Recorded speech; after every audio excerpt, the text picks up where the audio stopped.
An uneasy, calm situation prevails in Nagpur following communal clashes over demands to demolish Aurangzeb tomb in Sambhaji Nagar. Maharashtra Chief Minister Devendra Fadnavis has appealed for peace, asking people to remain calm.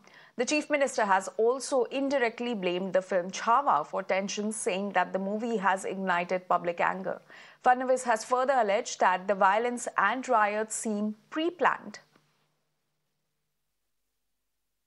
आज महाराष्ट्रामध्ये विशेषतः म्हणजे मी कुठल्या सिनेमाला दोष देत नाहीये, खरं म्हणजे छावा या चित्रपटाने छत्रपती संभाजी महाराजांचा खरा इतिहास आपल्या समोर आणला.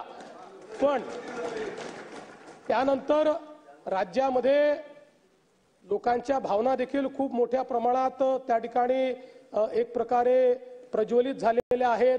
औरंगजेबाबद्दलचा जो काही राग आहे तो रागही खूप मोठ्या प्रमाणात त्या ठिकाणी बाहेर येतोय.